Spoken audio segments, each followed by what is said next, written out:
Captain Aria Vega stood on the bridge of the ISS Horizon, her eyes fixed on the vast expanse of stars stretching out before her. The sleek military vessel hummed with energy as it cruised through the inky blackness of space.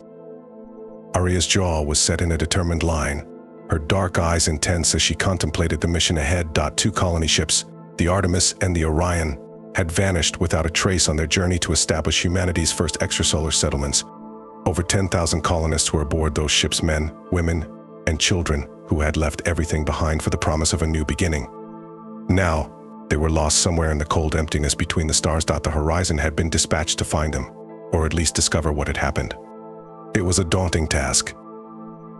The colony ships could be anywhere in a search area spanning hundreds of light years. But Aria was determined to succeed where others had failed. She had handpicked her crew of 200 for this mission, the best and brightest the United Earth Space Force had to offer. Status report, Aria called out, her voice crisp and authoritative. Her first officer, Commander Chen, looked up from his console. All systems nominal, Captain. We're maintaining our heading toward the Artemis's last known coordinates. Aria nodded, her mind already racing ahead to their arrival at the site where the first colony ship had disappeared. What would they find there? A debris field? An alien ambush? Or simply more empty space, with no clues as to the ship's fate? She pushed the speculation aside, focusing on the task at hand. Helm, increase speed to maximum sustainable FTL. I want to reach those coordinates as quickly as possible. IA, Captain. The helmsman replied, his fingers dancing across the controls. The ship surged forward, the stars outside blurring into streaks of light. Aria felt a familiar thrill as the horizon accelerated to faster than light speeds. No matter how many times she experienced it, FTL travel never ceased to amaze her. In mere days, they would cross distances that would take centuries at sublight speeds. As the ship settled into its new velocity, Aria turned to her science officer. Lieutenant Reese, I want you analyzing every scrap of data we have on the colony ship's disappearances. Work with engineering to boost our long-range sensors. If there's anything out there to find, I want us to find it. Reese nodded, her bright green eyes alight with determination. I'm on it, Captain. I've been developing some new scanning algorithms that might help us detect trace signatures we would have missed before. Excellent. Keep me updated on your progress. Aria turned back to the main view screen, studying the star map that showed their projected course. 2 red markers indicated the last known positions of the Artemis and Orion.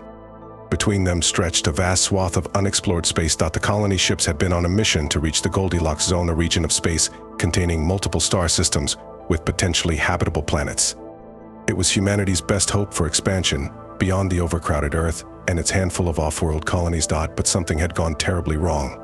6 months into their journey, all contact with the Artemis had been lost. 3 weeks later, the same thing happened to the Orion. Search and rescue missions had found no trace of either ship. Now, nearly a year later, the Horizon was humanity's last, best hope of solving the mystery. Aria felt the weight of that responsibility settle onto her shoulders. 10,000 lives depended on her and her crew. She wouldn't let them down. As the hours ticked by, Aria pored over mission reports and sensor data, searching for any clue they might have overlooked. She pushed her crew hard, running drills and system checks to ensure they were operating at peak efficiency. 3 days into their journey, Aria was in her ready room reviewing Lieutenant Reese's latest sensor modifications when the intercom chimed. Bridge to Captain Vega. Commander Chen's voice came through, an edge of excitement in his tone. Aria tapped her comm badge. Go ahead, Commander. Captain, we're picking up an anomalous energy reading at the edge of our sensor range. It doesn't match any known signatures in our database. Aria was on her feet in an instant. I'm on my way. She strode onto the bridge moments later, making a beeline for the science station. Report. Lieutenant Reese, what are we looking at? The young officer's fingers flew across her console as she brought up a visual representation of the sensor data. It's unlike anything I've ever seen, Captain. The energy pattern is shifting, almost like it's alive somehow. Aria studied the swirling patterns on the screen, her mind racing. Could this be related to the colony ship's disappearance? Can you get a fix on its location? Reese nodded. Yes, Captain. It's approximately 0.7 light years off our current heading, in the direction of the Artemis's last known position. Helm, adjust course to intercept, Aria ordered. Maximum speed. As the Horizon changed direction, Aria felt a mix of anticipation and apprehension. They were venturing into the unknown, possibly toward whatever force had taken the colony ships. But this was also their first real lead. She couldn't pass up the chance to investigate. All hands. This is the captain speaking, Aria announced over the ship-wide comm. We've detected an anomalous energy signature and are moving to investigate. This could be related to the disappearance of the colony ships. I want all departments on high alert. We don't know what we're dealing with, so stay sharp and be prepared for anything. A chorus of acknowledgements came from around the bridge. Aria could see the determination in her crew's eyes, mixed with a hint of nervous excitement. They had trained for this, but nothing could fully prepare them for a true encounter with the unknown. As they drew closer to the source of the energy readings, Aria ordered the ship to drop out of FTL. The star field on the main view screen shifted as the horizon decelerated to sublight speeds. Anything on visual sensors? Aria asked, leaning forward in her chair. Negative, Captain, replied the tactical officer. Whatever's generating those energy readings, it's not visible to the naked eye. Aria frowned. Lieutenant Reese, can you give us a more detailed scan? Working on it, Captain Reese's brow furrowed in concentration as she adjusted the sensor parameters. The energy field seems to be fluctuating, almost like it's phasing in and out of our reality. A chill ran down Aria's spine. Could it be some kind of cloaking technology? Possible, but unlikely, Reese replied. This doesn't match any known cloaking signatures. It's more like a tear in the fabric of space-time itself. Before Aria could respond, the ship suddenly shuddered violently. Warning klaxons blared as red alert lights bathed the bridge in an eerie glow. Report, Aria shouted, gripping the arms of her chair. We're caught in some kind of gravitational distortion. The helmsman called out, fighting with his controls. It's pulling us in. Aria's mind raced. Full reverse thrust. Divert all available power to the engines. The ship groaned under the strain as it fought against the invisible force dragging it forward. On the view screen, Aria could see the stars beginning to distort, stretching and twisting in impossible ways. It's no use, Captain, the helmsman yelled. We can't break free. Aria gritted her teeth. All hands brace for impact. The horizon plunged into the heart of the anomaly. For a moment, Aria felt as if her body was being stretched and compressed simultaneously. The bridge seemed to warp around her, colors bleeding together in a psychedelic swirl. And then, as suddenly as it began, it was over. The ship stabilized, the alarms fell silent, and the view screen cleared to reveal nothing. An empty void, devoid of stars or any recognizable features. Status report, Aria called out, her voice hoarse. Commander Chen checked his console, his face pale. All systems appear to be functional, Captain. But I don't know where we are. None of the stars match our stellar cartography database. Aria felt a cold knot of fear in her stomach, but she pushed it aside. Her crew needed her to be strong, to lead them through this crisis. Lieutenant Reese, scan the area.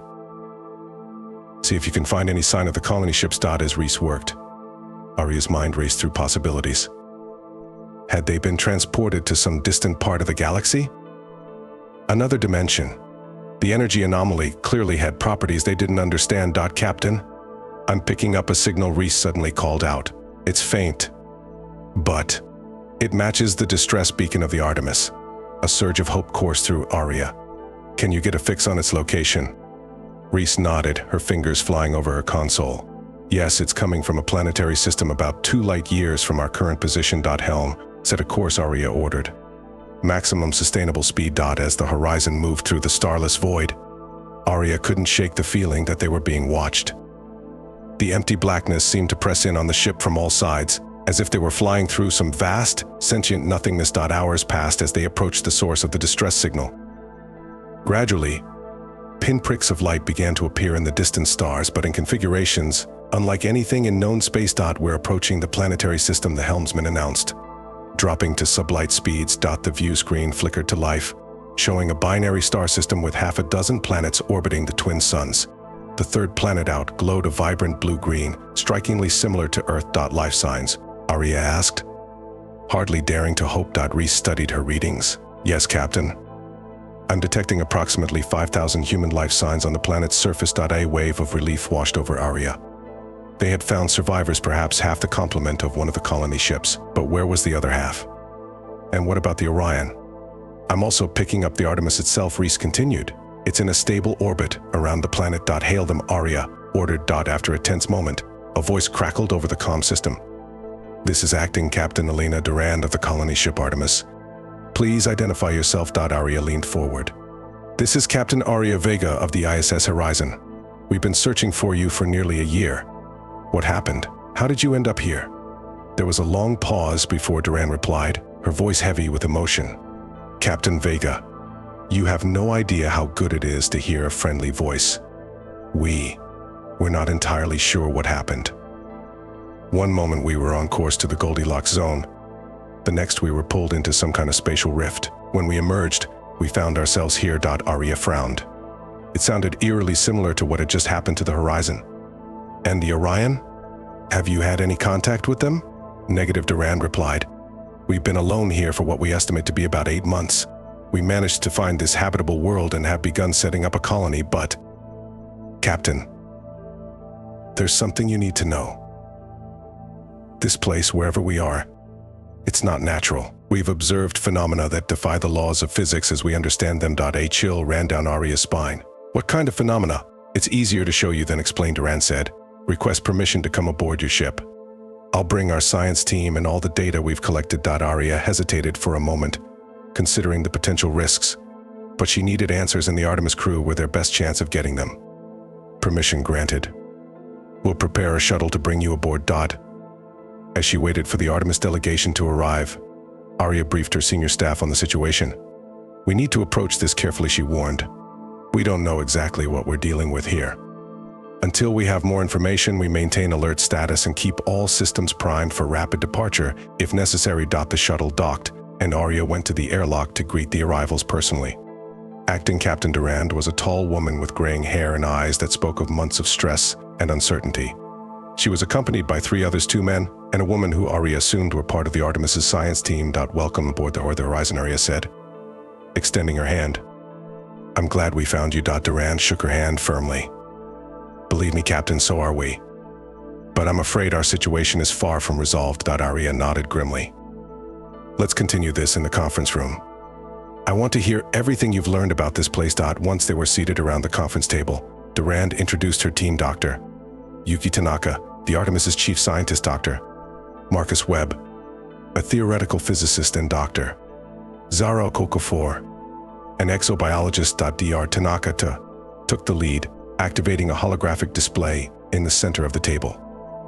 "What we're about to show you may seem impossible, but I assure you, we've verified these findings multiple times." The hologram showed a view of the planet they were orbiting. As they watched, the entire planet seemed to flicker, like a faulty video feed.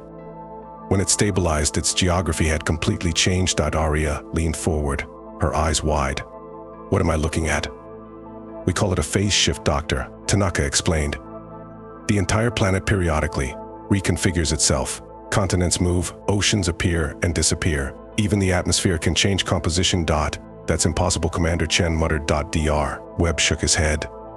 "In our universe, yes, but we don't believe we're in our universe anymore.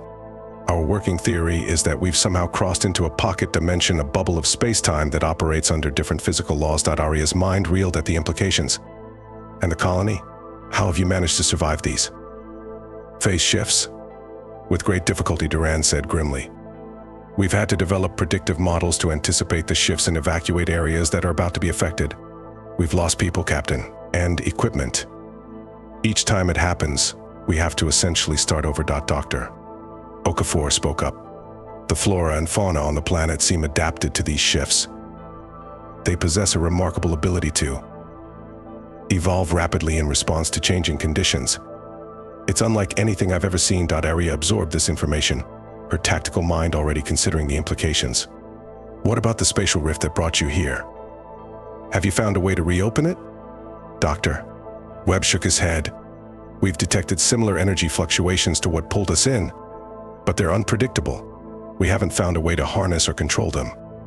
"And you haven't seen any sign of the Orion?" Aria asked. "Nothing definitive," Durand replied. "We've picked up some strange energy signatures that might be consistent with the ship, but they're sporadic, and we haven't been able to pin them down." Aria stood, pacing the length of the conference room. "All right. Our priority now is to pool our resources and find a way out of this pocket dimension. We need to locate the Orion, if possible. But our primary goal has to be getting your colonists and our crew back to normal space. She turned to her science officer. Lieutenant Reese, I want you working with Dr. Webb on analyzing those spatial rifts. See if you can find a pattern, something we can use to predict or even generate an opening. Aye, Captain, Reese replied, already pulling out a data pad to compare notes with Webb. Dr. Tanaka, please work with our engineering team. If we can understand the mechanics of these phase shifts, maybe we can find a way to shield against them or even use them to our advantage. Tanaka nodded. Of course. Your ship's technology is more advanced than ours. It might give us the edge we need. Dr. Okafor, I'd like you to brief our medical team on any biological effects this dimension might be having on the colonists. We need to ensure everyone's safety if we attempt to cross back to our own universe. As the scientists dispersed to their assigned tasks, Aria turned to Durand. I'd like to visit your colony, see the situation firsthand. Can you arrange that? Durand nodded. Of course. But I should warn you, it's not a pretty sight. We've been in survival mode for months. Aria nodded grimly. I understand. But I need to see it for myself if we're going to help your people. Within the hour, Aria found herself on the surface of the alien world, breathing air that felt just slightly off from Earth normal. The Artemis colony was a hodgepodge of prefab structures and makeshift shelters, sprawling across a valley flanked by purple-hued mountains. As Durand led her through the settlement, Aria was struck by the resilience of the colonists. Despite the hardships they'd clearly endured, there was a sense of determination in the air. Children played in the streets while adults went about their tasks with purposeful efficiency. We've had to become experts in rapid relocation, Durand explained as they walked. Every structure is designed to be broken down and moved within hours. Aria nodded, her trained eye noting the modular nature of the buildings. How much warning do you typically get before a phase shift? It varies. Claude 3.5 Sonnet. Durand nodded. Of course. But I should warn you, it's not a pretty sight. We've been in survival mode for months. Answer. Aria nodded grimly. I understand. But I need to see it for myself if we're going to help your people. Within the hour, Aria found herself on the surface of the alien world, breathing air that felt just slightly off from Earth normal. The Artemis colony was a hodgepodge of prefab structures and makeshift shelters, sprawling across a valley flanked by purple-hued mountains. As Durand led her through the settlement, Aria was struck by the resilience of the colonists. Despite the hardships they'd clearly endured, there was a sense of determination in the air. Children played in the streets, while adults went about their tasks with purposeful efficiency. We've had to become experts in rapid relocation, Durand explained as they walked. Every structure is designed to be broken down and moved within hours. Aria nodded, her trained eye noting the modular nature of the buildings. How much warning do you typically get before a phase shift? It varies, Durand replied. Sometimes we have days, other times only hours. Our predictive models are improving, but they're far from perfect. As they turned a corner, Aria saw a group of colonists erecting a new structure. The speed and coordination of their efforts was impressive. We're constantly expanding, Durand explained. We never know when we might lose part of the colony to a shift, so we always need backup locations. Aria frowned. The psychological toll of living under such constant threat must be immense. Durand's face tightened. It hasn't been easy. We've lost people not just to the shifts but to despair. Suicide rates spiked in the early months. We've managed to stabilize things somewhat, but morale remains a constant battle. They approached a large dome-like structure near the center of the colony. This is our command center, Durand said. It houses our main computer systems and serves as a gathering point during evacuations. Inside, screens lined the walls, displaying everything from weather patterns to seismic activity. A large holographic projection in the center showed a 3D model of the surrounding terrain, with pulsing red areas indicating zones of high shift probability. Impressive, Aria murmured, studying the readouts. You've managed to create quite a sophisticated monitoring system with limited resources. We've had to, Durand replied. Our survival depends on IT. As they watched, an alarm suddenly blared. The holographic display flashed, a large section of the map turning an angry red. Shift incoming, a technician called out. Eastern quadrant, estimated time to impact 3 hours. The room erupted into controlled chaos as people rushed to their stations. Durand turned to Aria, her face grim. Well, Captain, it looks like you're about to witness one of our evacuations firsthand. Aria nodded, her military training kicking in. How can we help? We need to move about 1,000 people, And as much equipment as we can, Duran said. Your shuttles could be invaluable in transporting the elderly and children. Consider it done, Aria replied, already tapping her communicator to relay orders to the Horizon. Over the next 3 hours, Aria watched in amazement as the colony mobilized. Structures were dismantled with practiced efficiency, supplies were packed, and people moved in orderly lines towards designated safe zones. The Horizon's shuttles made continuous runs, ferrying those who couldn't make the journey on foot. As the deadline approached, Aria found herself helping a group of colonists secure sensitive scientific equipment. She worked alongside them, feeling a growing respect for these people who had endured so much. With minutes to spare, the last of the colonists cleared the danger zone. Aria stood with Durand on a hillside overlooking the now empty eastern quadrant. Brace yourself, Durand warned. This can be disorienting. As if on cue, the air seemed to ripple. Aria felt a wave of nausea wash over her as her senses struggled to process what she was seeing. The landscape before them flickered, like a glitching video feed. Mountains flattened, valleys rose, and a vast lake appeared where moments ago there had been dry land. In less than a minute, it was over. Aria stared in disbelief at the transformed terrain. Incredible, she breathed. And this happens regularly. Duran nodded wearily. Welcome to our new normal, Captain. As they made their way back to the relocated command center, Aria's mind raced. The challenge before them was even greater than she had imagined. Not only did they need to find a way back to their own universe, but they had to do it while contending with a constantly shifting reality. Back aboard the Horizon, Aria called an emergency meeting with her senior staff and the Artemis science team. As they gathered in the conference room, she could see the shock on her crew's faces. They had all witnessed the phase shift from orbit, and the reality of their situation was sinking in. All right, people, Aria began, her voice firm. I know what we've seen today is beyond anything we've encountered before, but we are still Starfleet, and we have a job to do. Dr. Webb, what's the status on your research into the spatial rifts? The physicist looked up from his data pad, his eyes bloodshot from hours of intense work. We've made some progress, Captain.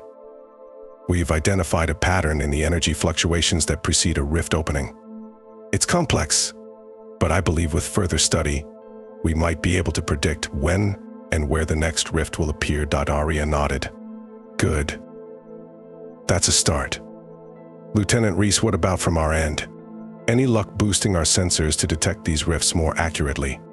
Reese shook her head. Not yet, Captain. The energy signatures are unlike anything in our database. We're essentially having to rewrite our sensor protocols from scratch. Keep at it, Aria encouraged. Dr. Tanaka, any insights on the phase shifts themselves? The Artemis scientist leaned forward. We've been analyzing the data from the most recent shift. There's something interesting in the subatomic readings. It's almost as if the fundamental particles themselves are rearranging. Commander Chen frowned. Are you saying the laws of physics themselves are changing during these shifts? In a manner of speaking, yes, Tanaka replied.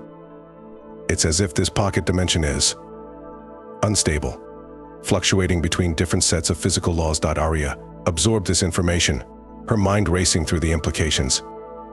Could this instability be the key to getting back to our own universe? If we could somehow harness one of these shifts. Dr. Webb's eyes lit up.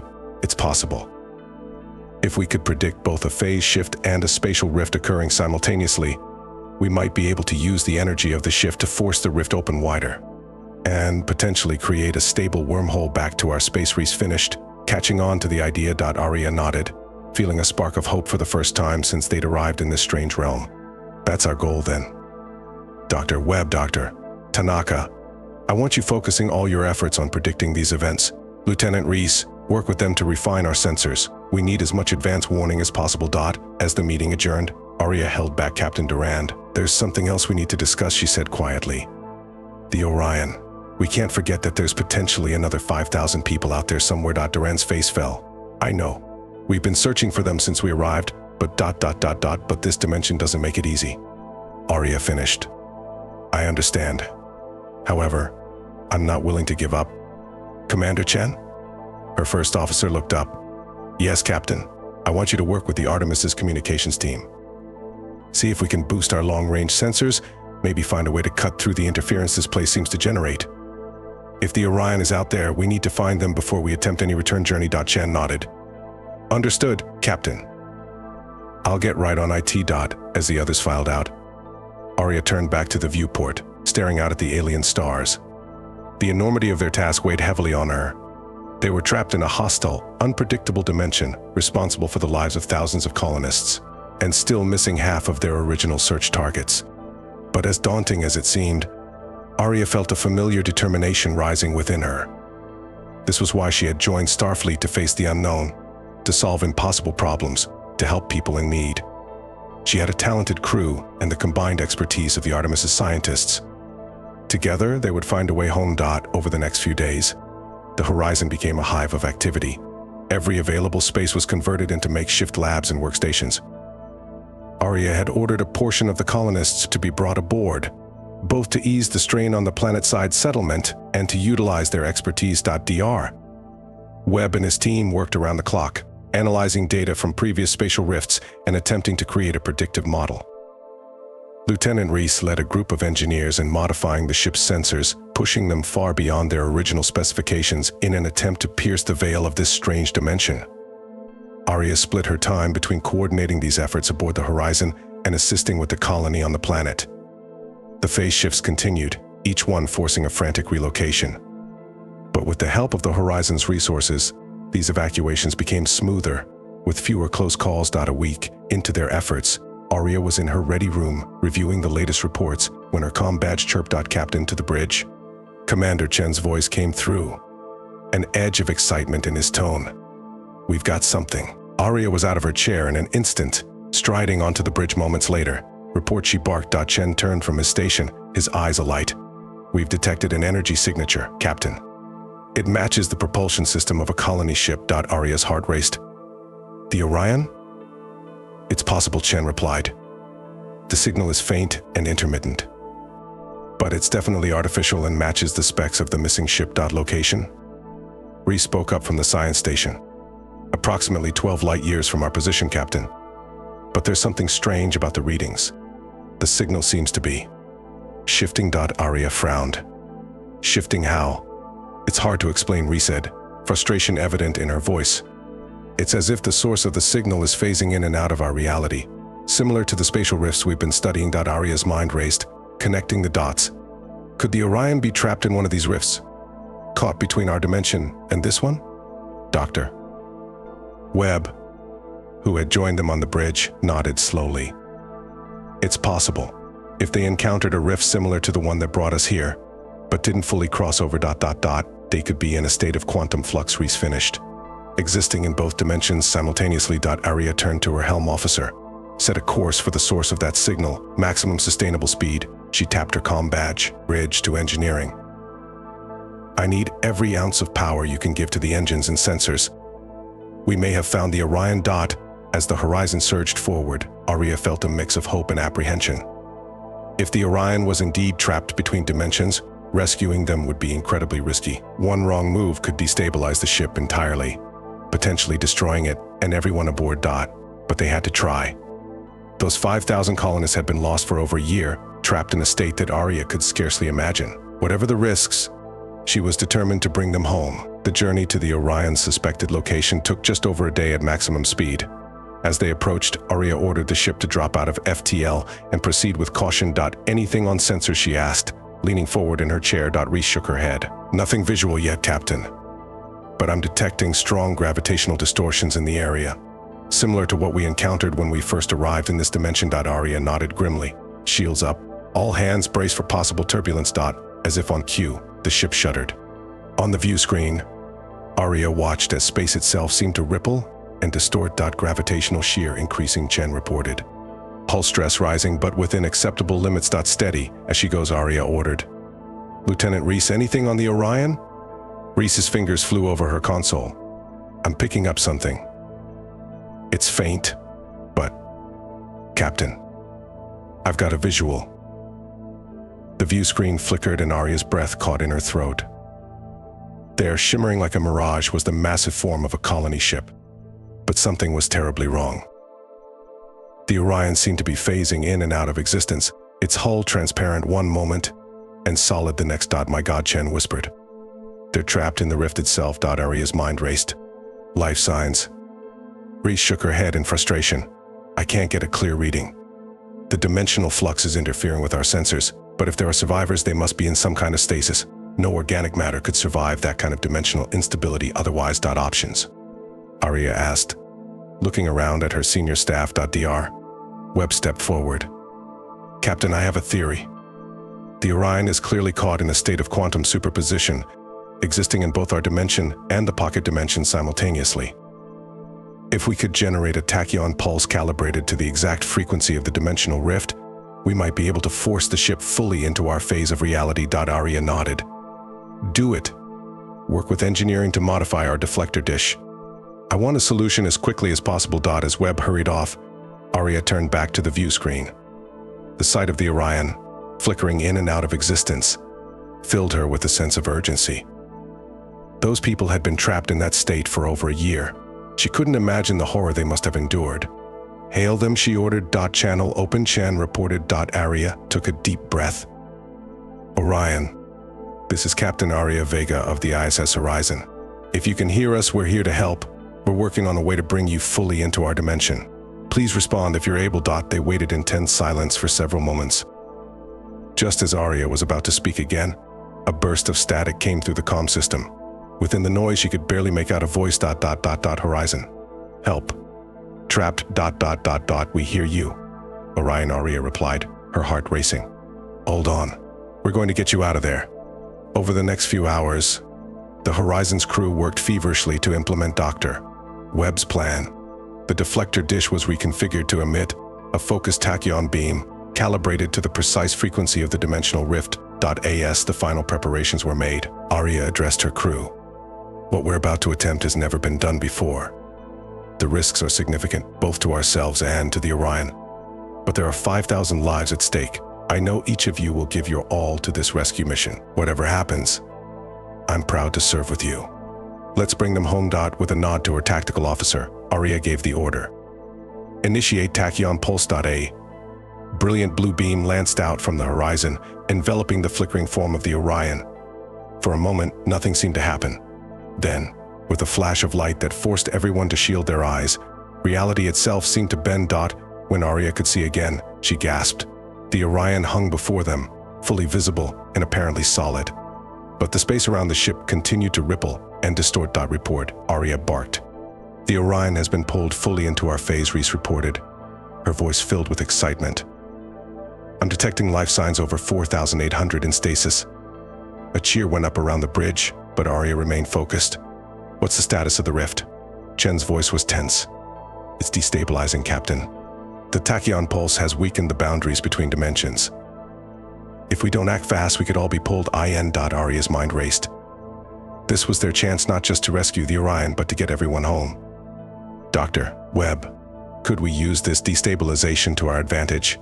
Create a passage back to our own universe? Webb's eyes widened as he caught on to her thinking. Theoretically, yes. If we recalibrate the tachyon beam to match the frequency of our home dimension, we might be able to force open a stable wormhole. But Captain, the risks are enormous. If we miscalculate even slightly, we could tear both ships apart. Aria nodded grimly. Understood. But this might be our only chance. How long would it take to make the necessary adjustments? 10 minutes, maybe 15, Webb replied. UF5, Aria said firmly. Lieutenant Reese, coordinate with Dr. Webb. I want those calculations perfect. As her crew scrambled to implement the plan, Aria opened a channel to the Orion. This is Captain Vega. We stabilized your ship temporarily, but we don't have much time. We're attempting to open a passage back to our home universe.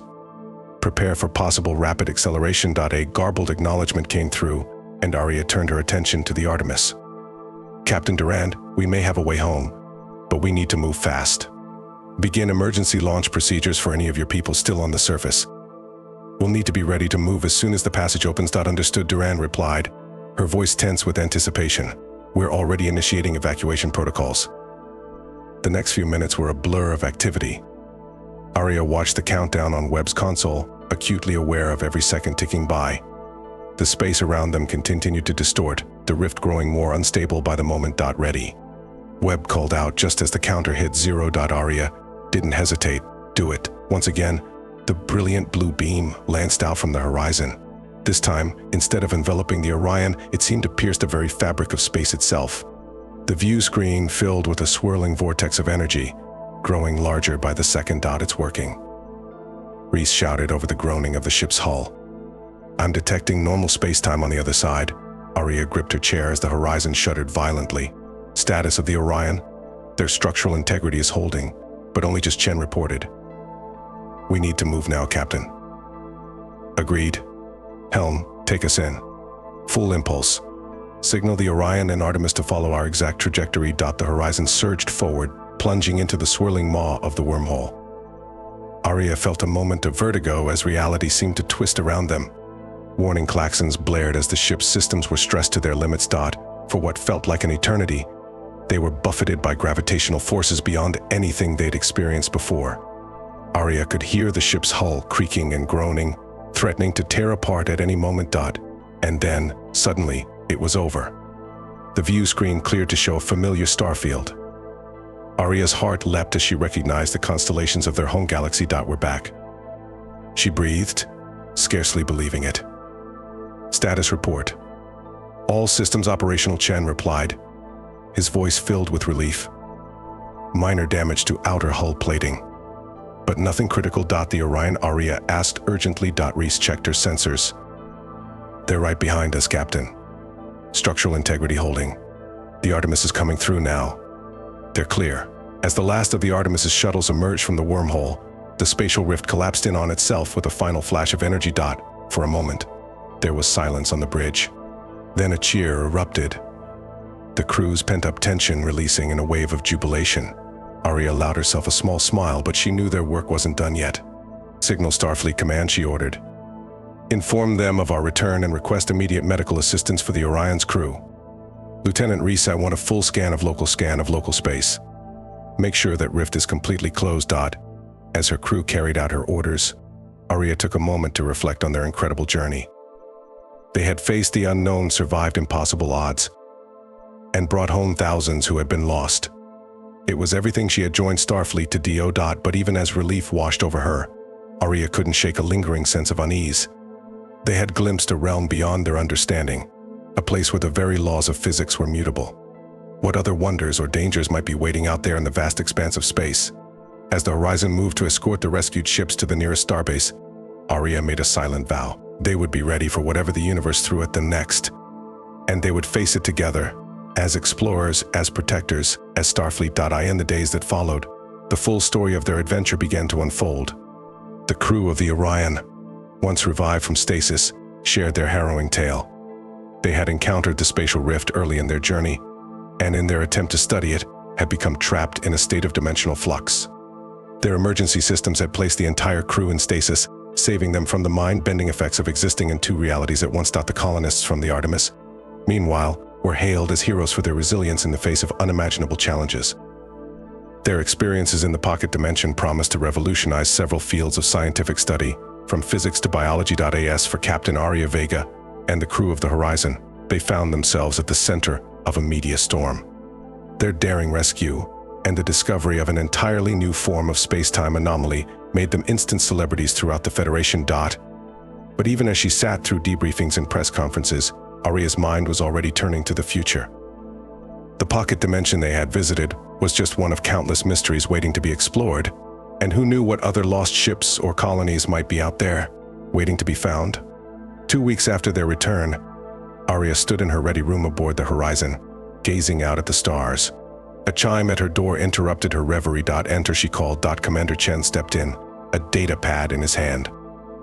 Our new orders from Starfleet Command, Captain, he said. Offering her the pad. Aria took it, scanning the contents quickly. A smile spread across her face as she read. Well, Commander, she said, looking up at her first officer. It seems our recent adventure has impressed the Admiralty. We're being given carte blanche to explore the region of space where we encountered the rift. Our mission to search for similar phenomena and to investigate the possibility of other lost ships or colonies. Chen's eyes lit up. A long-term deep space assignment. That's quite an honor, Captain. Aria nodded, feeling a familiar thrill of anticipation. Indeed it is, and a huge responsibility. We'll be going further than any Federation ship has gone before, facing who knows what kinds of challenges. The crew will be excited, Chen said. After what we've been through, I think we're ready for anything. I hope you're right, Commander Aria replied, turning back to the window. Because I have a feeling our greatest adventures are still ahead of us. As she gazed out at the star-filled expanse, Aria felt a sense of profound gratitude. For her ship, for her crew, and for the infinite possibilities that lay before them. Whatever the universe had in store, they would face it together, pushing back the boundaries of the known and venturing boldly into the unknown. The Horizon's engines hummed to life, ready to carry them into their next great adventure. And as the stars streaked past on the view screen, Aria Vega allowed herself a moment of pure, unadulterated joy. This was what she had been born to do, to explore, to discover. To lead. The journey ahead was long and uncertain. But Aria knew one thing for certain: as long as there were stars to chart and mysteries to unravel, she and her crew would be there, at the forefront of discovery, writing the next chapter in humanity's great cosmic adventure. As the Horizon leapt into warp, carrying them towards uncharted space, Aria felt a sense of peace settle over her. Whatever challenges lay ahead, whatever wonders or terrors they might encounter, she was ready. They were ready. The adventure was just beginning.